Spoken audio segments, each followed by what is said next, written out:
اور آج اگر ہم دیکھیں تو امت کا کیا حال ہو چکا ہے. کتنے اسلامی ممالک ہیں لیکن غلامی کی زندگی بسر کر رہے ہیں یا نہیں کر رہے؟ اگر غلامی کی زندگی بسر ہو رہی ہے تو یہ اللہ کا عذاب ہے. اسباب کیا ہیں؟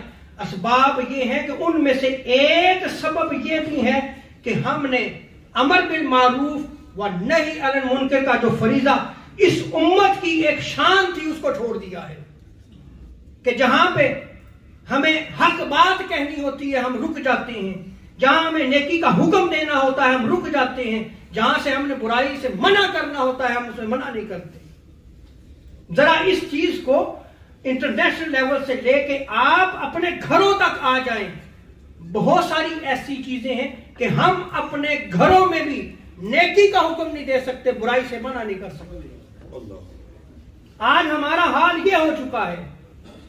اس پہ میں صرف چند روایات نقل کرتا ہوں اور یہ سوچئے گا کہ ہم کس راہ پہ چل رہے ہیں.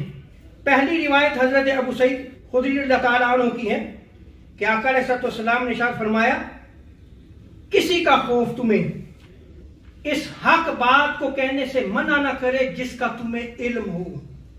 تم جانتے بھی ہو کہ یہ حق بات ہے اور تم رک جاؤ، پھر ایسا نہ کرنا، کیونکہ کوئی شخص تمہاری موت کو نہ مقدم کر سکتا ہے نہ تمہیں رزق سے محروم کر سکتا ہے. وہ رازق رب تعالیٰ ہے، وہ رزق تمہیں دے گا. حق بات ہے تو کہہ دو تم. نہ ہی وہ تمہیں مار سکتا ہے اس لیے کہ موت اور زندگی کا مالک رب تعالیٰ ہے.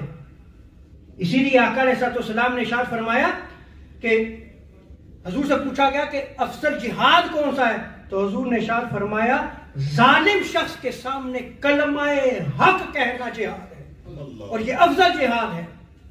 اور ایک اور روایت میں حضرت ابو ہریرہ رضی اللہ تعالیٰ عنہ بیان کرتے ہیں کہ حضور علیہ الصلوۃ والسلام نے ارشاد فرمایا تم ضرور بالضرور نیکی کا حکم دو، برائی سے منع کرتے رہو، ورنہ اللہ تبارک و تعالیٰ تم میں سے برے لوگوں کو تم پر مسلط کر دے گا. آج آپ دیکھ لیں برے لوگ مسلط ہیں یا نہیں مسلط. آپ انٹرنیشنل لیول پہ چلے جائیں، اسلامی ممالک کی طرف دیکھ لیں، ظالم حکمران مسلط ہیں یا نہیں مسلط. اور پھر آپ اس کو نیچے تک اپنی سوسائٹی میں آپ نگاہ دہراتے چلے جائیں، آپ کو یہی چیز نظر آئے گی.